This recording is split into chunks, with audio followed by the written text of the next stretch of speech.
드리니 내 주의 이름 높이 찬양하네. 오 하나님 우리의 대주제시여 큰 풍랑이 일 때도 도우셨네. 죽음에서 우리를 구하셨으니 내 주의 이름 높이 찬양하네. 주 하나님 이름을 함께 높이며 내 주제께 영광을 돌리오리. 그 능력이 우리를 지켜주시니 주 하나님을 높이 찬양하네. 아멘.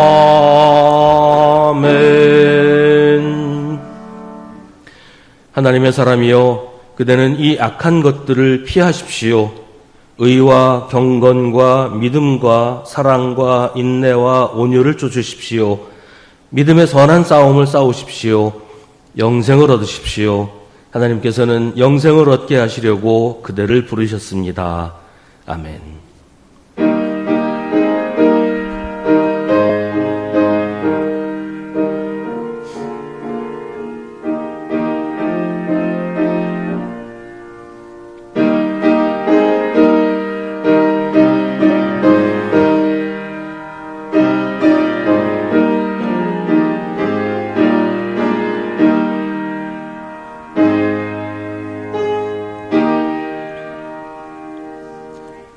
주님, 우리의 무지함을 불쌍히 여겨주옵소서. 우리가 누리며 살아가는 모든 것이 하나님께로부터 온 것임을 잊고 살았습니다. 우리 주변에 있는 주님의 백성들을 돌아보지 않으면서 나만 생각하고 나만을 위해 살았습니다. 당장 눈앞에 있는 현실만 보다가 영원하신 하나님과 하나님 나라를 잊고 살았습니다. 이 땅에서 살아가는 일만을 하며 살았던 우리를 용서하시고 불쌍히 여겨주옵소서.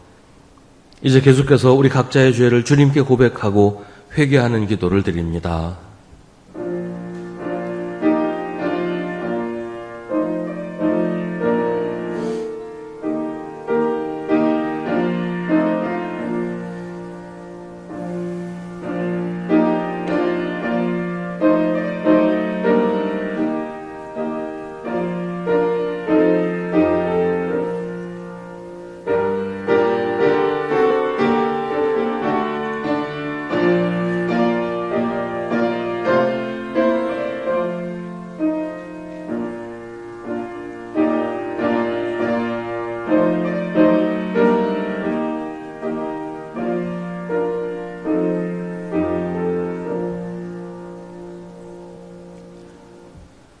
우리에게 말씀하시는 주님의 음성을 들으십시오.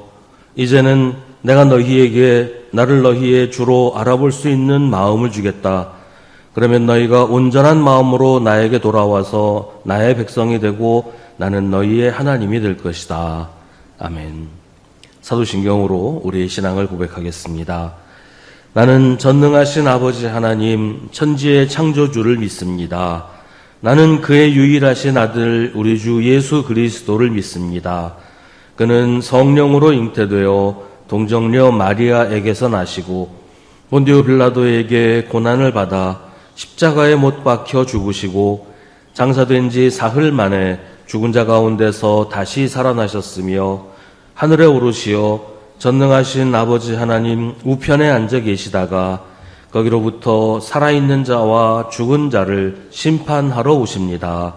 나는 성령을 믿으며 거룩한 공교회와 성도의 교제와 죄를 용서받는 것과 몸의 부활과 영생을 믿습니다.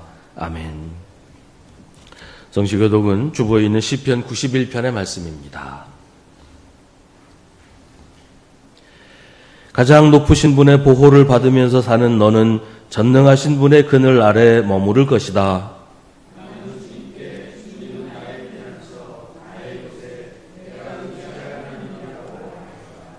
정령 주님은 너를 사냥꾼의 덫에서 빼내주시고 죽을 병에서 너를 건져주실 것이다.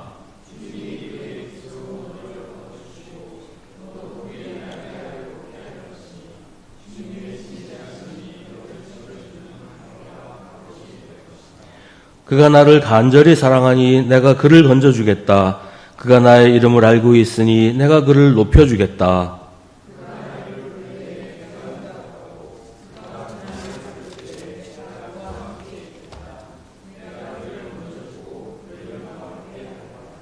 아멘.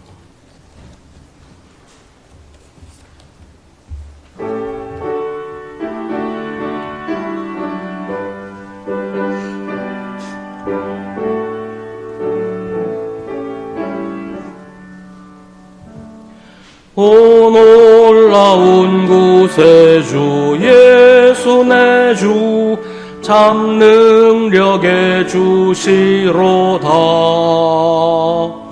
큰 바위 밑 안전한 그곳으로 내 영혼을 숨기시네. 메마른 땅을 종일 걸어가도 나 피곤치 아니하며 저 위험한 곳 내가 이를 때엔 큰 바위에 숨기시고 주 손으로 덮으시네. 오 놀라운 구세주 예수 내 주 내 모든 짐 벗기시네. 죄악에서 날 끌어올리시며 또 나에게 힘 주시네.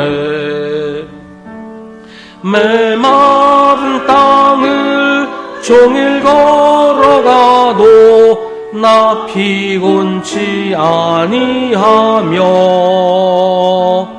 저 위험한 곳 내가 이를 때엔 큰 바위에 숨기시고 주 손으로 덮으시네. 증량 못할 은혜로 채우시며 늘 성령의 감화 주사 큰 기쁨 중 주님을 찬양토록 내 믿음을 도우시네.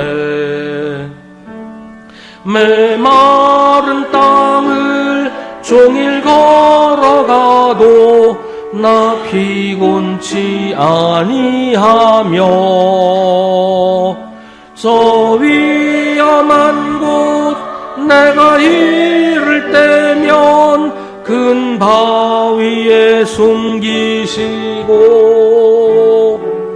주 손으로 덮으시네. 주 예수님 공중에 임하실 때 나 일어나 맞이하리. 그 구원의 은총을 노래하리.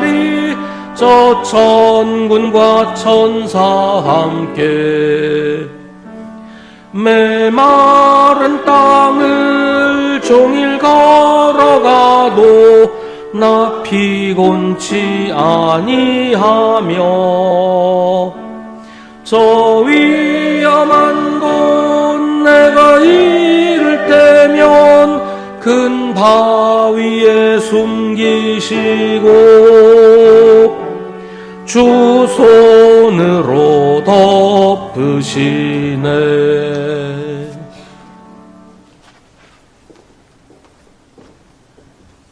지금도 살아서 역사하시는 전능하신 하나님, 지난 한 주간도 잘 지켜주셔서 오늘 예배의 축복 속에 하나님의 자녀로 불러주심에 감사를 드립니다. 십자가 구속에 큰 사랑을 주셨음에도 연약한 저희들은 순간순간 저의 스스로의 생각에 사로잡혀 걱정과 근심으로 무기력하게 세상을 살아갑니다. 지금 이 시간 세상의 주권자이신 하나님께서 항상 함께 하심을 깨닫는 은혜의 예배를 회복하게 하옵소서. 그래서 저희들이 하나님 나라의 소망을 가진 영원한 생명의 상속자로 살아가기를 기도합니다. 약한 자와 낮은 자와 병든 자를 위해 오신 예수님, 강대국들 마음대로 세상 어디서 전쟁이 나도 이상하지 않는 세계 정세와 급변하는 경제 상황과 재앙과 재난으로 흔들리고 있는 이 시대에 어둠의 빛을 주시고 사망에서 생명으로 옮겨주시는 주님의 복음을 전하게 하옵소서. 영원하신 하나님의 말씀과 긍휼이 우리 사회를 살아나게 하옵소서. 저희들의 모든 관계와 상황 속에서 오는 문제와 사건들을 오직 주님이 주신 말씀과 기도로 통과하는 변화의 기회가 되게 하시고 교회에서 받은 직분을 능히 감당하는 재직이 되어 교회와 이웃을 위해 기도하는 올바른 그리스도인이 되기를 원합니다. 교회의 모든 부서가 활성화되고 저희들의 건강과 생활과 믿음이 회복되도록 기도하오니 한 주간 하나님의 돌보심과 치유의 응답을 누리게 하옵소서. 선대의 믿음을 이어가는 후대들이 자라고 있는 교회 학교와 하나님께 기쁨으로 찬양을 드리는 성가대와 교회의 각 부서들을 축복해 주옵소서. 하나님의 말씀으로 우리를 튼튼히 세워주시는 목사님께도 성령의 충만함과 영육 간의 강건함을 주시고 하나님의 은혜로 형통하게 하옵소서. 우리 주 예수 그리스도의 이름으로 기도드립니다. 아멘. 하늘에 계신 우리 아버지, 아버지의 이름을 거룩하게 하시며 아버지의 나라가 오게 하시며 아버지의 뜻이 하늘에서와 같이 땅에서도 이루어지게 하소서. 오늘 우리에게 일용할 양식을 주시고 우리가 우리에게 잘못한 사람을 용서하여 준 것 같이 우리의 죄를 용서하여 주시고 우리를 시험에 빠지지 않게 하시고 악에서 구하소서. 나라와 권능과 영광이 영원히 아버지의 것입니다. 아멘.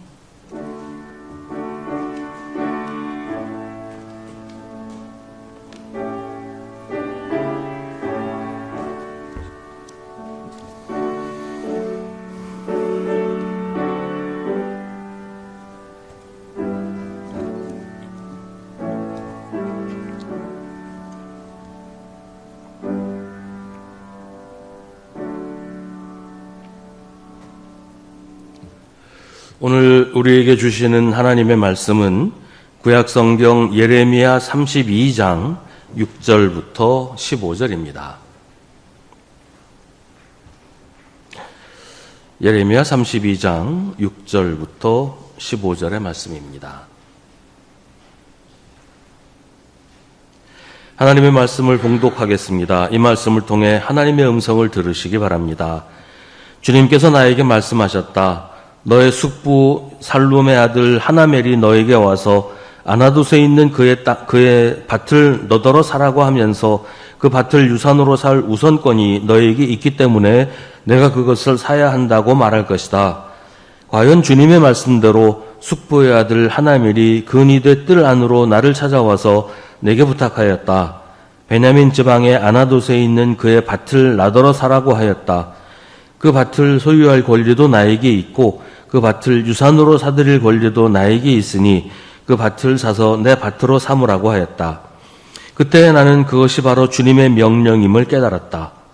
나는 숙부의 아들 하나멜에게서 아나돗에 있는 그 밭을 사고 그 값으로 그에게 은 17세겔을 달아주었다. 그때 나는 매매 계약서에 서명을 하고 그것을 봉인하고 증인들을 세우고 은을 저울에 달아주었다. 그리고 나는 법과 규례에 따라서 봉인된 매매 계약서를 봉인되지 않은 계약서와 함께 받았다.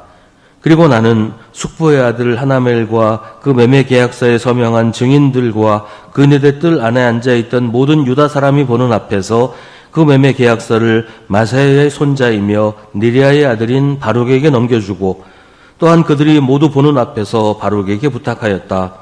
나 만군의 주 이스라엘의 하나님이 말한다.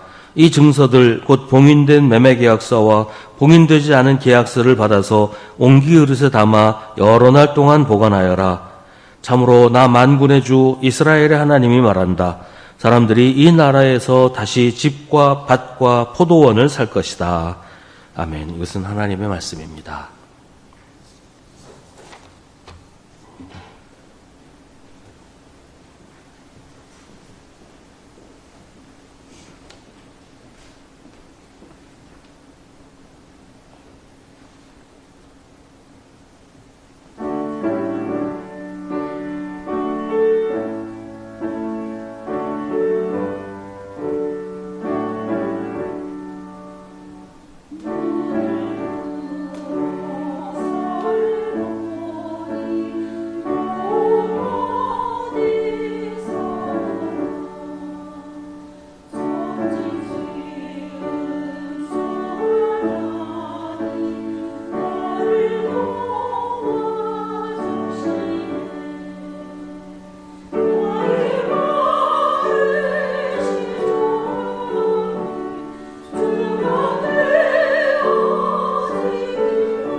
아멘.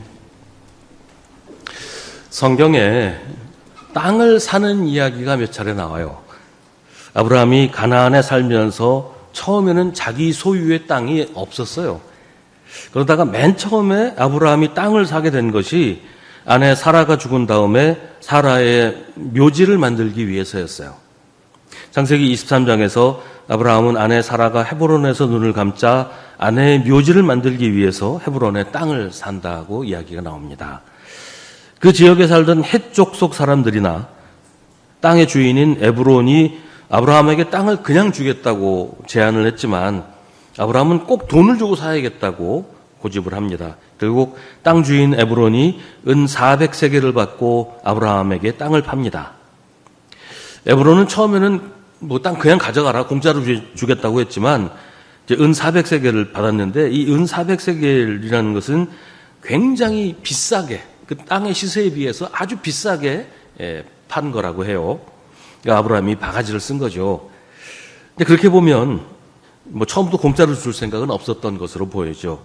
어쨌든 이게 공식적으로 아브라함이 가나안의 땅을 소유하게 된 맨 처음 일입니다. 여기서부터 시작해서 나중에는 아브라함의 자손들이 가나안 땅 전체를 소유하게 되죠. 북이스라엘 왕 아합은 나봇의 포도주를 사려고 했는데 나봇이 팔기를 거부해서 이 왕비 이세벨은 음모를 꾸밉니다. 나봇을 죽이고 모함을 해서 죽이고 포도원을 몰수해서 아합에게 줍니다. 이 일 때문에 아합과 이세벨이 하나님의 심판을 받고 죽게 되는 그런 상황까지 가게 되죠. 신약에서는 가룟 유다가 예수님을 팔아넘긴 것을 뉘우쳐서 예수님을 팔고 받은 돈을 다시 성전에 이제 내던져요. 은 30냥을 성전에 내던지고 목을 매어서 죽습니다. 대제사장은 그 돈을 다시 회수할 수 없다. 이걸 가지고 투기장의 밭을 사서 이방인들의 무덤으로 사용하자. 그렇게 결정을 하죠. 이렇게 성경에 땅을 사고 파는 이야기가 몇 가지가 나오는데요. 그냥 아무 의미 없이 그냥 누가 어떤 땅을 샀다 그 얘기를 쓴 건 아니죠. 뭐 성경에 무슨 부동산 거래했다는 얘기 쓰려고 만든 책도 아니고 분명히 어떤 이유와 목적이 있어서 땅을 사고 땅을 파는 그 이야기를 성경이 기록을 한 겁니다. 오늘 말씀도 예레미야가 땅을 사는 이야기를 하고 있어요. 단순히 예레미야가 부동산을 매입했다, 땅에 투자했다 그런 얘기를 하는 게 아닙니다. 하나님의 명령으로 그렇게 한 것인데 아주 중요한 의미와 이유가 있는 일이었습니다. 예레미야 32장은 오늘 이 일이 시드기야 10년에 있었던 일이라고 얘기합니다. 32장 1절에 그 얘기 나오는데요. 이때는 바빌로니아가 예레미야를 처음으로 정복하고 한 무리의 포로를 바빌로니아로 끌고 간 지 10년이 지난 해였습니다. 이제 다시 바빌로니아의 군대가 예루살렘 성을 포위하고 예루살렘을 다시 이제 완전히 함락시키려고 하고 있었고 그때 예레미야는 반역자라는 오해를 받고 갇혀 있었어요. 지금 예레미야는 왕실 감옥에 갇혀 있는데 예레미야가 갇히게 된 것은 항상 시대의 사조와 역행하는 예언을 했기 때문이었어요. 유다 백성들이 하나님이 자기들을 지켜주실 것이고 어떤 위험도 자기들에게는 해당이 없다고 하면서 안심하던 때에 예레미야는 그들의 기대와는 정반대로 하나님의 심판으로 유다가 바빌로니아에게 멸망당할 것이라고 선포했습니다. 예레미야가 하나님의 말씀을 선포하던 시대에 다른 예언자들, 그러니까 거짓 예언자들은 위로와 확신, 희망을 전하고 있었어요. 유다 백성들은 거짓 예언자들의 말만 듣고서 하나님이 바빌로니아를 물리치시고 자기들을 지켜줄 거라고 믿었지만 예레미야는 유다가 바빌로니아에 항복해야 된다. 항복해서 바빌로니아의 지배를 받는 것이 오히려 너희를 보존하는 길이다.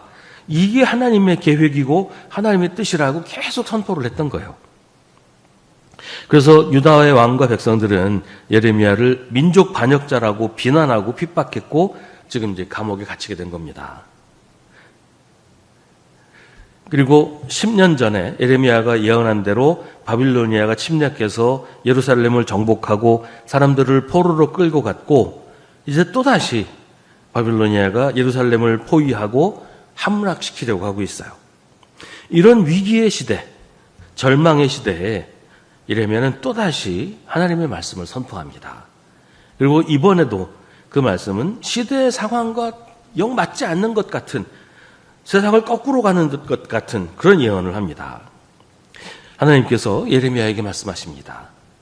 예레미야의 숙부 살룸의 아들, 그러니까 예레미야의 사촌인 하나멜의 땅을 사라고 하십니다.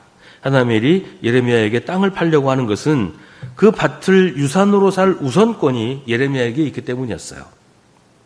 레위기 25장 25절부터 28절에는 어떤 사람이 유산으로 받은 밭을 팔았을 때 가까운 친척이 그 땅을 산 사람한테 돈을 주고 그 땅을 되찾아올 수 있다고 하는 규정이 있습니다. 이런 규정이 있는 이유는 이스라엘 백성들의 땅은 하나님께서 그 백성, 그 지파에게 주신 것이기 때문에 원래는 사고 팔 수가 없게 되어 있었어요. 레위기에는 땅은 하나님의 소유이기 때문에 사람은 땅을 사고 팔 수 없도록 규정이 되어 있어요. 근데 현실적으로 당장 먹고 살 수가 없어서 생계가 곤란해서 땅을 파는 경우들이 생겼단 말이죠. 그래서 남한테 팔았을 경우에 그 땅을 되찾아올 권리가 그 땅을 판 사람에게서 가장 가까운 친척 순서대로 있게 된다. 이제 이런 규정입니다. 그러니까 내가 돈이 급해서 땅을 팔았는데 이건 하나님이 주신 땅이기 때문에 되찾아야겠다. 근데 나는 살 돈이 없단 말이에요. 그러면 내 가장 가까운 친척이 자기가 돈을 내고 그 땅을 자기가 살 수 있는 권한이 있어요. 땅을 샀던 사람은 그 가까운 친척한테 땅을 팔아야 될 의무가 있는 거예요. 이거 내 땅이니까 안 팔겠다 할 수가 없어요. 애당초부터 그건 하나님이 그 사람에게 준 것이기 때문에 가까운 친척이 땅을 되사겠다고 하면 팔 수밖에 없게 돼 있었어요.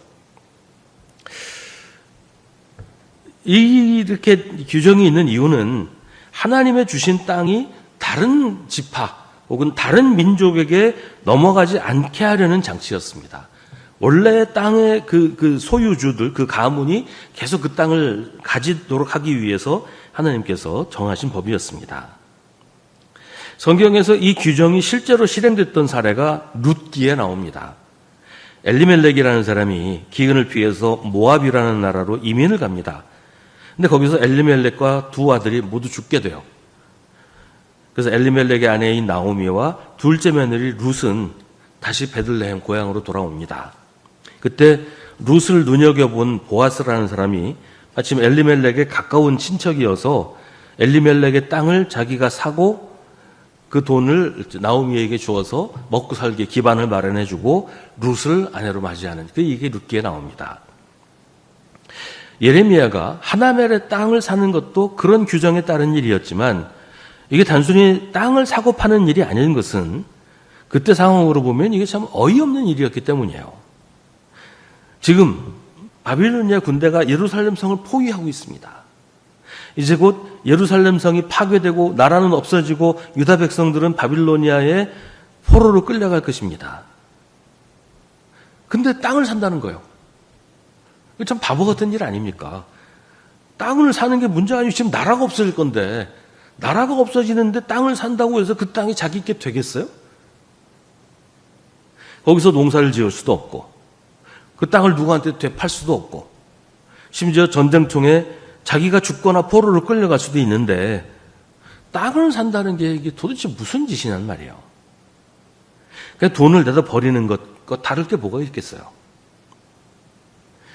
지금 가지고 있는 땅이 있다면 그것도 어떻게 팔 수만 있으면 헐값에라도 팔아야 될 상황인데 남의 땅은 아니지만 자기 것이 아닌 땅을 새로 산다고 하는 게 이게 말이 되냔 말이에요. 아무튼 예레미야는 항상 시대 상황과는 정반대로만 합니다. 더구나 지금 예레미야는 감금된 상태예요. 감옥에서 부동산 거래를 한다니 이게 정말 어리석은 일이에요. 근데 이 일은 하나님이 하라고 명하신 일이었습니다.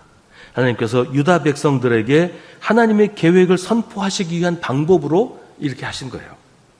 지금 예레미야는 왕실 감옥에 갇혀 있습니다. 자기는 자유롭게 왔다 갔다 할 수가 없으니까 바룩이라는 사람을 대리인으로 세워서 매매계약서를 보관하게 합니다. 문서를 옹기 그릇에 보관하게 했는데 이렇게 보관하라고 하는 이유는 지금 당장 그 땅이 필요한 것이 아니라는 말이에요. 지금 당장은 문서가 있어봐야 소용없으니 한동안, 오랫동안이 되겠지요. 보관해 두어야 한다는 겁니다. 그 나라 자체가 없어지고 사람들은 포로로 끌려갈 것이니까 그 땅을 자기가 소유권을 행사할 시기가 아니라는 겁니다. 예레미야가 땅을 산 것은 예레미야가 필요해서도 아니고 예레미야가 그 땅을 갖고 싶어서도 아니에요. 예레미야의 의사와는 전혀 상관없이 하나님이 시키시는 대로 한 것이고 그것 자체가 하나님께서 유다에게 선포하시는 예언이었습니다. 예레미야는 줄곧 그 시대의 사조나 상황과는 정반대되는 선포를 해왔습니다. 지금도 마찬가지예요. 지금은 절망의 시대입니다. 한 치 앞도 장담할 수 없는 정말 막막한 때예요. 어떤 희망도 가질 수 없는 때입니다. 그런데 하나님은 예레미야에게 땅을 사라고 하십니다. 왜냐하면 그 땅으로 다시 돌아올 것이기 때문입니다.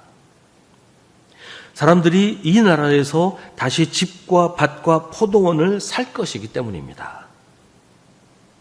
처음에 예레미야가 하나님의 심판을 선포했을 때 사람들은 아예 우리가 이 땅을 떠날 일이 없다고 생각했어요. 하나님이 지켜주시니 바빌로니아도 겁낼 것 없다고 했습니다. 하지만 예레미야는 지금 바빌로니아에게 항복해야 살 수 있다고 말했죠.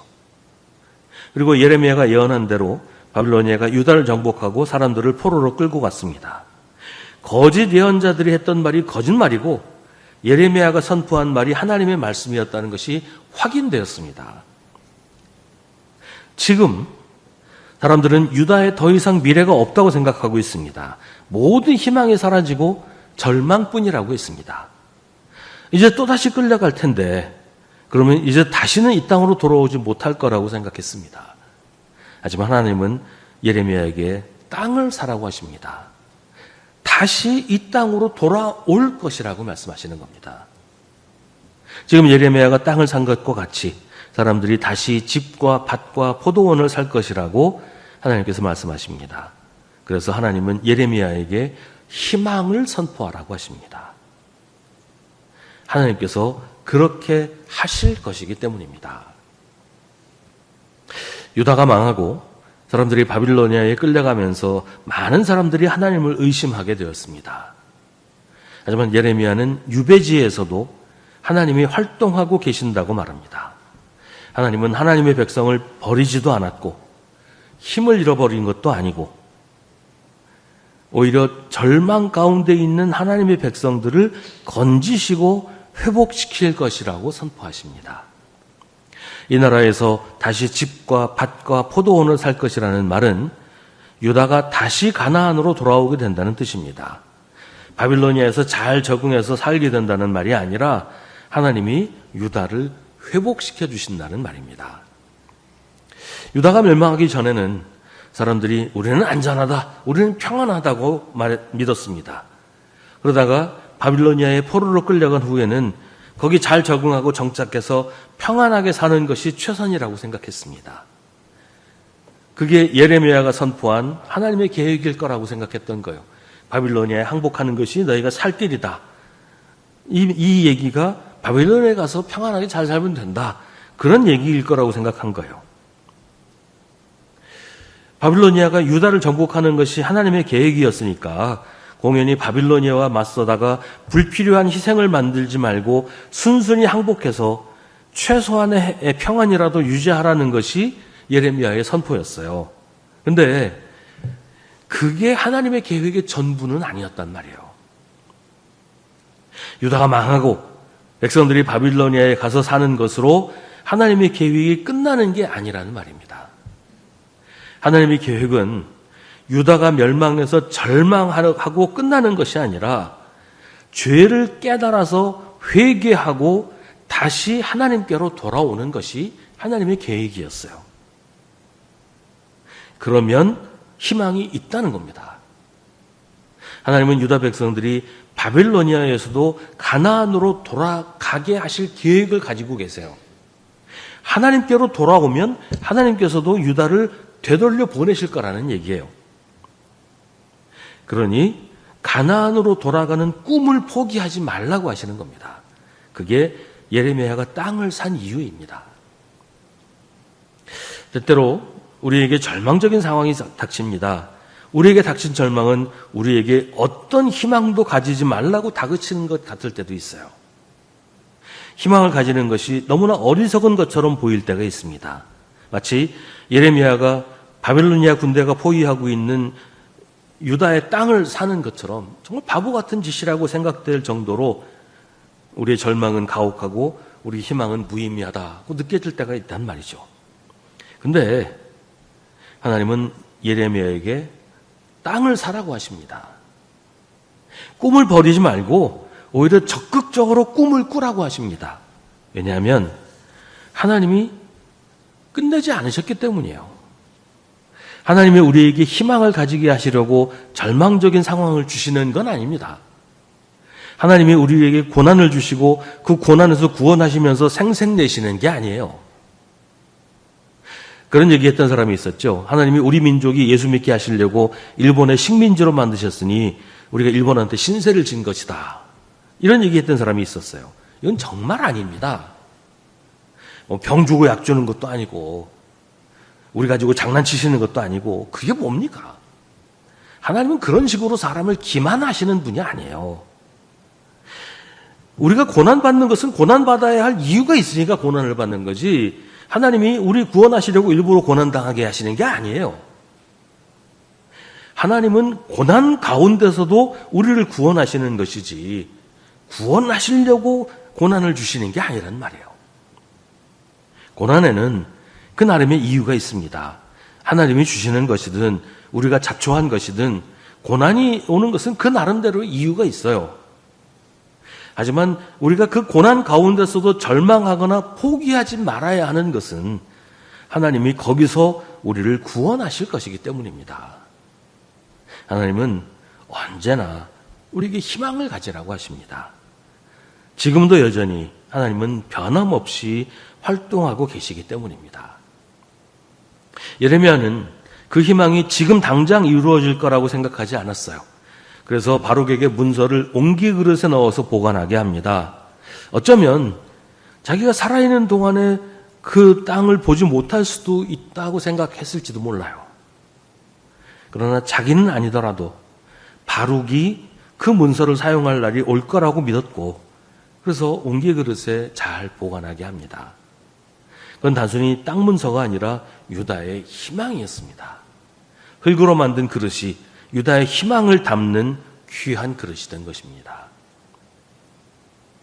우리가 희망을 가질 때 하나님의 계획을 담는 귀한 그릇이 됩니다.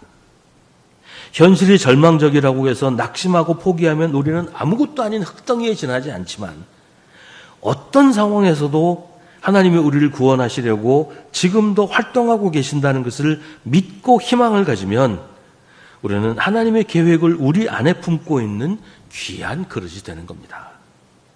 하나님은 예레미야를 통해 그 사실을 알려주십니다. 바빌로니아 군대가 예루살렘 성을 포위하고 있고 예레미야는 감옥에 갇혀 있었지만 땅을 사라고 하신 것은 사람들이 이 나라에서 다시 집과 밭과 포도원을 살 것이라는 사실을 알게 하시기 위해서 하신 것처럼 말입니다. 때때로 우리의 상황이 우리를 압도합니다. 빠져나갈 구멍이 없어 보입니다. 한 걸음도 앞으로 나아갈 수 없을 것만 같습니다. 이제 다 끝난 것처럼 느껴질 때가 있습니다. 바로 그럴 때 하나님께서 우리에게 희망을 가지라고 하십니다. 아직 하나님이 활동하고 계신다는 사실을 잊지 말라고 하십니다. 절망에 빠져서 죽기를 청하던 엘리야에게 하나님이 하신 말씀을 기억합니다. 너는 돌이켜 광야길로에서 다마스쿠스로 가거라. 거기에 이르거든 하사엘에게 기름을 부어서 시리아의 왕으로 세우고 또 님시의 아들 예후에게 기름을 부어서 이스라엘의 왕으로 세워라.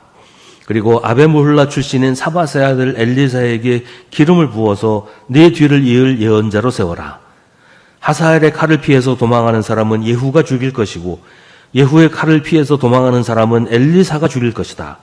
그러나 나는 이스라엘에 7,000명을 남겨놓을 터인데 그들은 모두 바알에게 무릎을 꿇지도 아니하고 입을 맞추지도 아니한 사람이다. 엘리야는 다 끝났다고 했어요. 절망이라고 했어요. 이제 아무도 남지 않았다고 했어요. 근데 하나님께서는 이거 아직 안 끝났어. 이거 더 해야 돼. 희망 버리지 마라고 하십니다. 돌아가신 예수님의 무덤을 찾아온 여인들에게 천사가 말합니다. 어찌하여 너희들은 살아계신 분을 죽은 사람들 가운데서 찾고 있느냐? 그분은 여기 계시지 않고 살아나셨다. 갈릴리에 계실 때 너희들에게 하신 말씀을 기억해 보아라. 인자는 반드시 죄인의 손에 넘어가서 십자가에 처형되고 사흘째 되는 날에 살아나야 한다고 하셨다. 여인들은 절망했지만 예수님은 모든 사람들의 희망이 되셨습니다. 유다의 멸망을 경험하면서 유다 백성들은 물었습니다. 하나님이 우리를 배신하셨다고 생각해야 할까? 그때 예레미야는 그 질문에 대한 대답으로 땅을 삽니다. 아니, 하나님은 우리를 배신하지도 버리지도 않으셨다. 하나님은 우리를 포기하지 않으신다. 하나님은 우리를 구원하실 것이다. 우리는 다시 이곳으로 돌아올 것이고 다시 여기서 하나님을 예배하게 될 것이다. 우리는 이 나라에서 다시 집과 밭과 포도원을 살 것이다. 예레미야는 매매 계약서를 옹기 그릇에 담아 여러 날 동안 보관하라고 합니다. 지금 그 문서는 우리 안에 있습니다. 하나님의 약속이 우리에게 있습니다. 우리가 예레미야의 매매 계약서를 담은 옹기 그릇입니다. 그래서 교회는 우리 시대의 희망입니다. 우리 시대에 선포하시는 하나님의 희망의 메시지를 담고 있기 때문입니다. 교회는 세상을 향해서 희망을 말해야 합니다. 모두 다 희망이 없다고 말할 때 우리는 희망을 선포해야 합니다.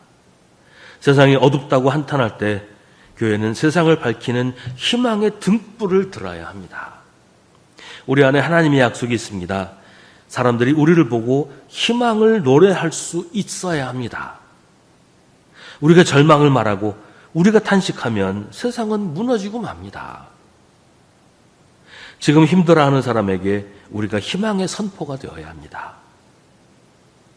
우리가 무너지면 세상은 어디에서 희망을 찾아야 할까요? 희망이 보이지 않는 시대에 교회는 구원의 희망을 전하는 하나님의 말씀을 선포해야 합니다. 우리의 삶으로, 우리의 행동으로 희망을 선포해야 합니다. 그래서 세상을 회복하시는 하나님의 역사에 동참해야 합니다. 지금 많이 힘들어하시는 분들이 계시는 줄 압니다. 그 정도는 아니어도 답답하고 억울하고 두려운 일들이 참 많은 우리 삶입니다. 희망을 노래하기에는 현실이 너무 답답하고 암울합니다. 그런 우리에게 오늘 예레미야는 희망을 노래합니다. 절망의 한복판에서 희망의 노래를 부르고 있습니다. 그 노래를 지금 우리에게 들려주고 있는 겁니다. 어쩌면 좀 늦을지도 모릅니다. 하지만 하나님 말씀하십니다. 비록 더디더라도 그 때를 기다려라. 반드시 오고야 만다. 늦어지지 않을 것이다. 하나님이 살아계시고 하나님이 지금도 활동하고 계시니 우리는 절망의 노래가 아니라 희망의 노래를 불러야 합니다. 우리의 희망은 하나님이 주시는 것입니다. 하나님이 중단하시지 않는 한 희망은 살아 있습니다. 우리가 하나님을 믿는 한 하나님은 멈추시지 않습니다. 그래서 우리에게 희망은 사라지지 않습니다. 하나님을 신뢰하고 의지하면 하나님은 우리를 구원하시고 회복시켜 주실 것입니다. 우리의 믿음은 우리의 희망입니다. 기도하겠습니다. 오늘 우리에게 주신 하나님의 말씀을 깊이 묵상하십시오. 이 말씀을 통해 지금 우리에게 말씀하시는 하나님의 음성을 들으십시오.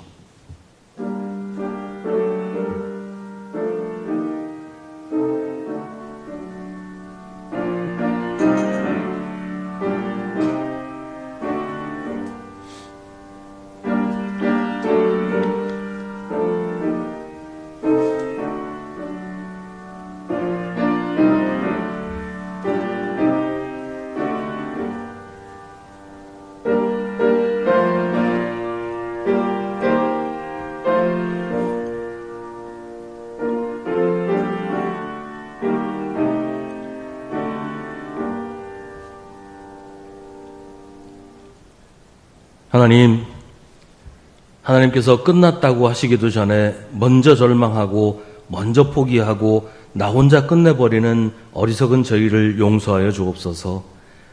여전히 하나님은 우리를 위해 일하고 계시는데 하나님의 발걸음은 변함이 없으신데 우리 멋대로 멈춰서지 않도록 저희 손잡고 이끌어 주옵소서. 어떤 상황에서도 주님을 믿고 낙심하지 않게 하여 주시고 주님을 의지하여 다시 시작하게 하여 주옵소서. 예수님의 이름으로 기도하옵나이다. 아멘.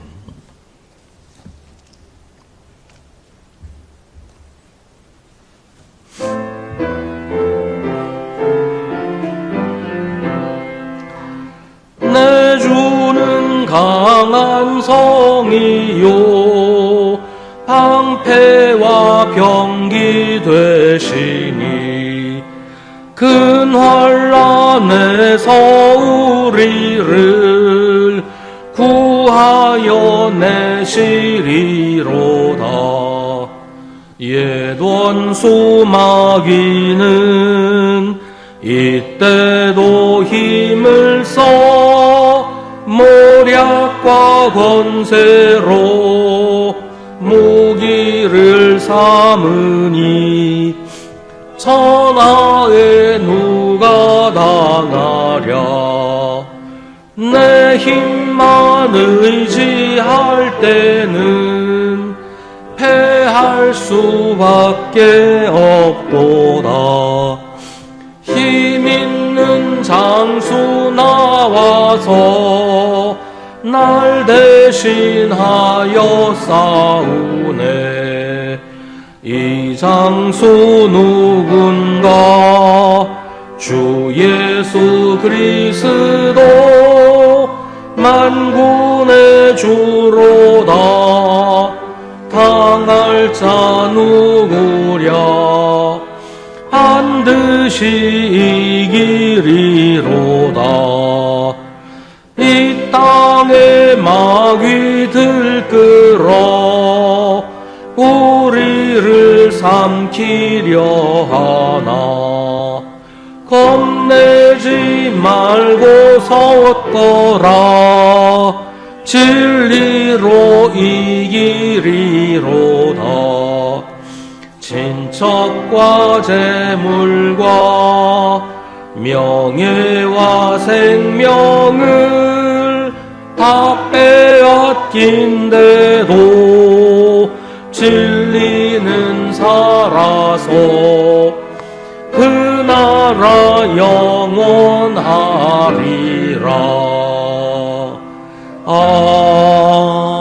아멘.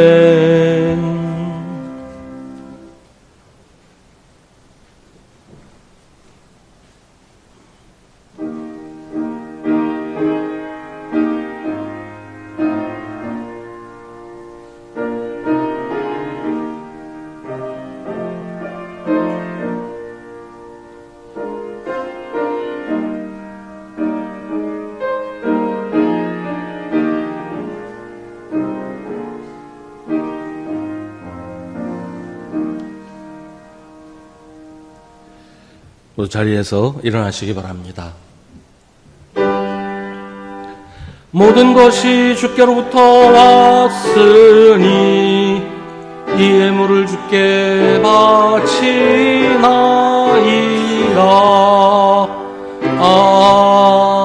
아멘.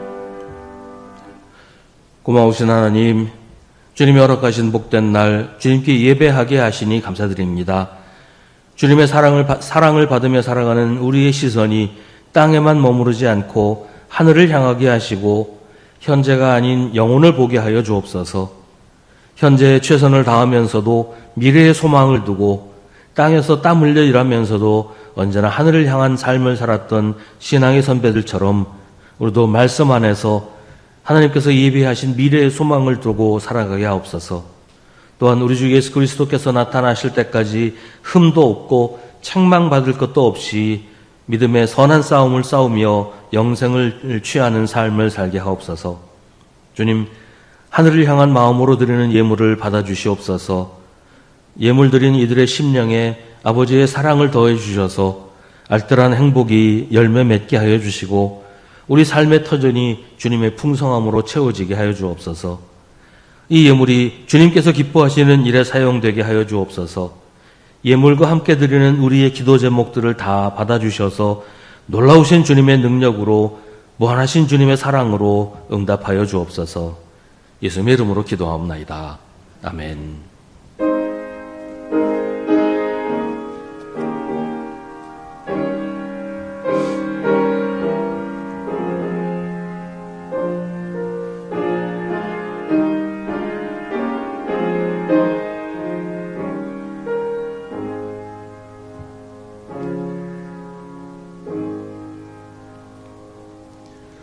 잠시 자리에 앉으시기 바랍니다. 우리 함께 예배드리는 성도들과 인사 나누겠습니다. 주님의 이름으로 문안하시고 인사하십시다.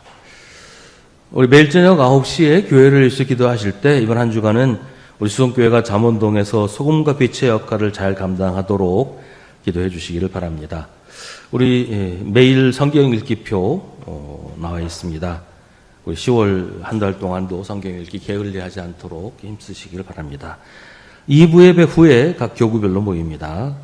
오후 1시 30분에는 당일실에서 9월 정기당회를 모입니다. 이번 주 수요 기도회는 믿음교구가 주관하는 구역연합 예배입니다. 다음 주일 예배는 오전 11시에 전교인 예배로 드립니다. 예배 후에 다른 일정은 없고 이날 모든 일정 마치겠습니다. 10월 8일 수요 기도회는 가정 예배로 드립니다. 교회에서는 따로 모이지 않습니다. 추석 가정 예배를 위한 자료가 안내석에 있습니다. 필요한 만큼 가져가시기 바랍니다. 10월 13일부터 18일까지 한 주간 추수감사절 전교인 새벽기도회를 드립니다. 오전 6시에 본당에서 모입니다. 밑에 담당 교구들 나와 있는데요. 교구장님들께서는 기도하실 분을 저에게 미리 좀 알려주시기를 바랍니다. 10월 19일은 우리 교회가 정한 추수감사주일입니다. 주일 예배는 오전 11시에 전교인 예배로 드립니다. 이날 성찬식도 함께 하는 것 기억하시기 바랍니다. 10월 19일 주일 공동 식사는 소망교구에서 준비합니다. 11월 2일 주일 공동 식사는 사랑교구에서 준비합니다. 이은정 장로님 업무차 출국하셨습니다. 김상숙 성도님 지금 항암 치료 중인데 우리 위해서 기도해 주시기를 바랍니다. 하나님의 놀라운 역사가 임하시도록 기도해 주시기를 바랍니다. 이 시간 함께 중보의 기도를 드리겠습니다. 오늘은 이제 곧 연휴가 찾아오는데요. 연휴를 맞아서 먼 길 다녀오시는 성도들을 위해서 기도해 주시고 연휴가 또 명절이 우리 모두에게 평안하고 풍성한 시간이 되도록 이렇게 기도하겠습니다.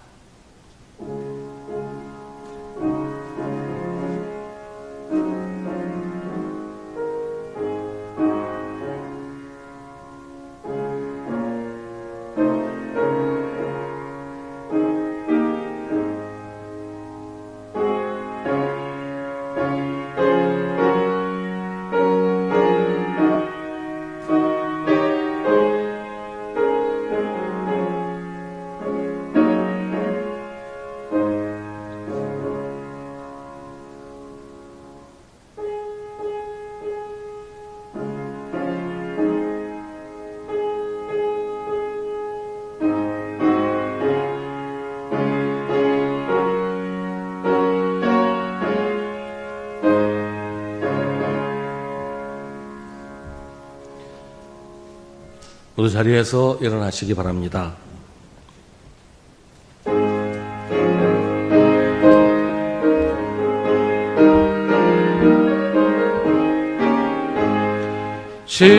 십자가를 내가 지고 주를 따라갑니다.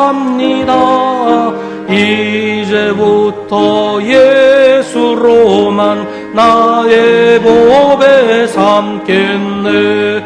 세상에서 부귀 영화 모두 잃어버려도 주의 평안 내가 받고 영생 복을 받겠네. 주도 곤욕 당했으니 나도 곤욕 당하리. 세상 사람 간사하나 예수 진실합니다. 예수 나를 사랑하사 빛난 얼굴 보이면 원수들이 미워해도 염려할 것 없겠네. 내가